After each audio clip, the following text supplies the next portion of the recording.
রাধে রাধে সবাইকে। আজকে আমি আপনাদেরকে বলবো যে দীক্ষা কখন নিতে হয় এবং কত বয়সে দীক্ষা নিলে ভালো হয়। বিশেষভাবে আমরা সকলে জানি না সেই বিষয়টা। দেখেন, দীক্ষার উপযুক্ত বয়স হয়েছে 5 থেকে 15। 5 বছর থেকে 15 বছরের ভিতরে অবশ্যই দীক্ষা নিতে হবে।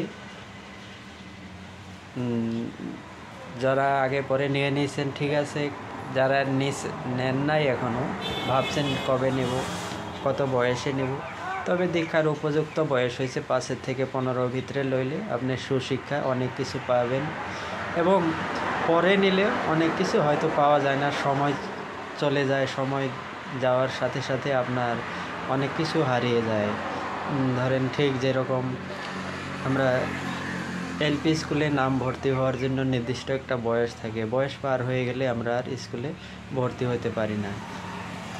পরে হয়তো প্রাইভেটে কিছু লেখাপড়া শিখলেও আমরা সেই স্টেপ বাই স্টেপ আমরা উপরে উঠতে পারি না, সেটাই হচ্ছে সমস্যা। ঠিক দীক্ষারও সেই বয়স অনুপাতে যদি আমরা দীক্ষা নিয়ে নিই, শিক্ষা নিয়ে নিই, অনেক কিছু জ্ঞানের সন্ধান পাব, অনেক উপকার হবে। এখানে অনেকে ভাবছেন যে এত আগে কি দীক্ষা নিলে কি হবে, তবে আমি বলছি যে এতে আপনার লাভ হবে, অন্য কিছু হবে না। দীক্ষা নিলে লাভ হবে। আপনি যদি সদ্গুরুর পরশ পান, সদ্গুরুর কাছে দীক্ষা নেন, গুরুই আপনাকে অনেক কিছুই শিক্ষা দেবে। সেই শিক্ষাতে আপনার সংসার এবং চলার পথ কিভাবে চলতে লাগবে, সংসার কিভাবে হবে, আপনার সুসন্তান কিভাবে আসবে। না হলে দেখবেন এখনকার দিনে কলির যুগে আপনার সন্তানের হাতে মাতা পিতার মৃত্যু পর্যন্ত হয়ে যায়, কারণ কুসন্তান সুসন্তান। গীতায় যেরকম লেখা আছে, আপনার এই দেহ হয়েছে একটা ক্ষেত, এতে সুফসল এবং কুফসল দুটাই তৈরি করা যায়।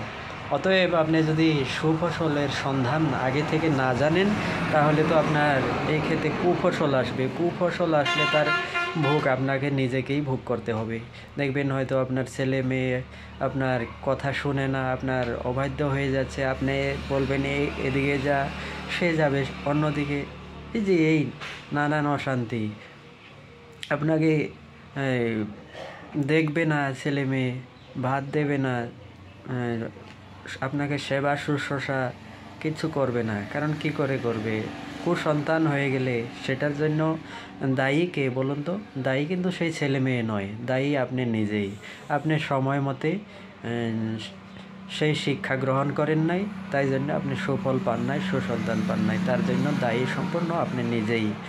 তাই বলছে একটি গানে, বাউল গানে বলছিল যে আগ বাজারে গেলে পরে কত মানিক মুক্তা মেলে, শেষ বাজারে গেলে পরে কি জানি ঘটে কপালে। আমরা সবাই এই গানগুলি শুনি, হয়তো এর অর্থ বুঝি না। আগ বাজার এখানে বলা হয়েছে এই গানে যে আগ বাজার মানে আপনি বেলা থাকতে সকালে, যদি আমরা বাস্তব ক্ষেত্রেও দেখতে যাই, সকালে যদি কেউ বাজারে যায়, ভালো ভালো জিনিসগুলো আগে তারা কিনে, বাকি বেছে বেছে খারাপ জিনিসগুলা পিচ বাজারে যারা যায়, পরে যায়, ওইটাই কিনতে হয়।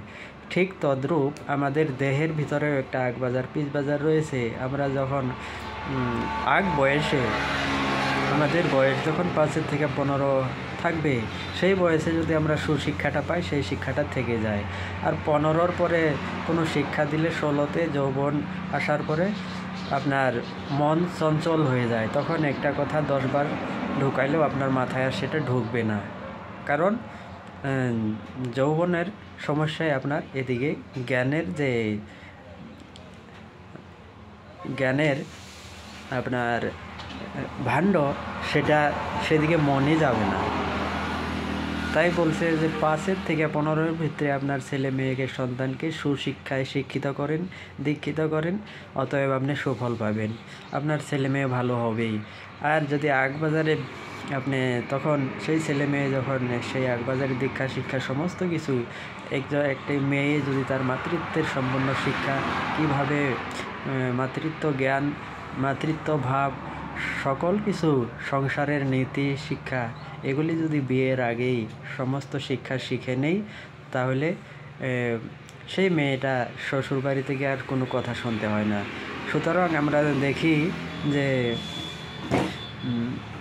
শ্বশুরবাড়ি যাওয়ার পরে কিছু একটা কাজ ভুল করলে বা কিছু কাজ করতে না পারলে শাশুড়ি এবং অন্যান্য কেউ ফট করে বলে ফেলে যে তোমার মায় কিছু শেখায় নাই, এরকম বলে। সেটা কিন্তু একদম সঠিকই বলে, জানেন তো। আমরা মায়েরা আগেই আমাদের মেয়েকে সেই সৎ শিক্ষায় শিক্ষিত করা উচিত। যেমন আপনি আপনার মেয়েকে যেদিন সুশিক্ষিত করে অন্যের বাড়িতে পাঠাবেন, তখন দেখবেন এই কথাটার মায়ের তুলনাতে আর ওনার শাশুড়ি কিছু বলতে পারবে না। কারণ আপনার মেয়ে সৎ শিক্ষায় শিক্ষিত হয়ে উপযুক্ত হয়ে তারপর অন্যের ঘরে যাবে। এটাই হয়েছে আমাদের কর্তব্য।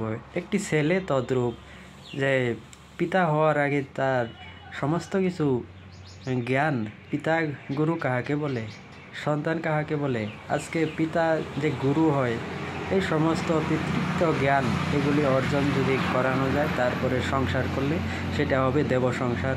সেই সংসারে কোনো ঝগড়া, কাজিয়া বা অন্য হাই হুলস্থুল এগুলি হবে না।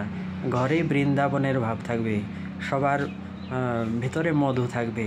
কারণ যেখানে আপনার সুস্থির গণতান্ত্রিক একটা পরিবেশ থাকে, সবাই একজন আরেকজনকে বোঝার চেষ্টা করে, সেখানে অশান্তি আসতেই পারে না, অশান্তির কোনো জায়গা নাই। তাই বলছে আমরা সংসার করার আগে এই জ্ঞানগুলি যদি আমরা সদ্গুরুর কাছে গ্রহণ করি, তাহলে আমাদের দেখবেন সেই সংসারে কোনো অশান্তি হবে না। তাই বলছে আমরা জ্ঞান অর্থাৎ দীক্ষা 5 থেকে 15 ভিতরে নিতেই হবে। অতএব দীক্ষা এখন কোন মাসে নেবেন, কোন দিনে নেবেন এবং কোন বার তিথি নক্ষত্র এগুলি কোনটায় নিলে ভালো হয় মন্দ হয়, সেটা আমি আরেকটা ভিডিওতে আপনাদেরকে বলবো। আরেকটি কথা বলে রাখি যে দীক্ষা খালি নিলেও হবে না। কিছু গুরু গোসাই বর্তমান যুগে রয়েছে, শুধু আপনার কানে একটি ফু দিয়ে চলে যাবে আর দক্ষিণা নিয়ে চলে যাবে। ওনারা যে জ্ঞানের ভাণ্ড, আপনার গুরু নামের অর্থটাই ওরা বুঝাই দেবে না। গুরু নামটাই অর্থই হয়েছে আপনার অজ্ঞানের অন্ধকারটাকে দূরীভূত করার নামই হয়েছে গুরু। আমরা সেই গুরুর শরণাপন্ন হয়েও যদি আমাদের অজ্ঞানের অন্ধকার দূরীভূত না হয়, তাহলে আমরা কি কেমনি গুরু হইতে পারি? গুরু কি হওয়া যায়? প্রকৃত গুরু হইলে শিষ্যের অজ্ঞানের অন্ধকার দূর করতেই হবে। আর সেই জন্য আমরা গুরু নিতে হবে বেছে। অর্থাৎ আমরা প্রথমে দেখতে হবে যে গুরুর সেই 12 লক্ষণ ওনার ভিতরে রয়েছে কি নাই। সেই 12 লক্ষণযুক্ত গুরু, সদ্গুরুর কাছে আপনারা দীক্ষা নেন। তারপরে আর কোন সময়ে দীক্ষা নিলে কি হয়, ভালো মন্দ এগুলি নিয়ে আমি আরেকটা ভিডিওতে বলবো। আর কিছু বৈষ্ণব এবং গুরু গোসাইও বলে যে সব বারই ঠিক, সব মাসই ঠিক, সব সময় হরির নাম দীক্ষা নেওয়া যায়। এটা কিন্তু একদমই আপনি মানবেন না। এখানে ভুল করলে আপনার অনেক ক্ষতি হয়ে যেতে পারে। আপনি এমনও মাস রয়েছে, এমনও বার রয়েছে, সেদিনের শিক্ষা আপনি যদি নেন, আপনার অনেক ক্ষতি হয়ে যাবে, আপনার পুণ্যের থেকে কষ্ট বেশি হয়ে যাবে। গতিকে আপনি সেটা শ্রী ভক্ত কণ্ঠহারে রয়েছে সমস্ত কিছু বিষয়। আজকের ভিডিও অনেক লম্বা হয়ে যাবে, আজকে আমি বলবো না। আরেক ভিডিও আপনার দীক্ষা কখন নিলে ভালো হবে, কখন নিলে খারাপ হবে, সমস্ত কিছু নিয়ে একটি ভিডিও করব। আজ এতটুকুই বললাম। সবাইকে রাধে রাধে। আজকে দোল পূর্ণিমার দিন, গৌর পূর্ণিমা, হোলি, সবাইকে আপনাদেরকে শুভেচ্ছা, রাধে রাধে। সবাই ভালো থেকেন, দোল উৎসব পালন করুন, আনন্দ করুন। রাধে রাধে।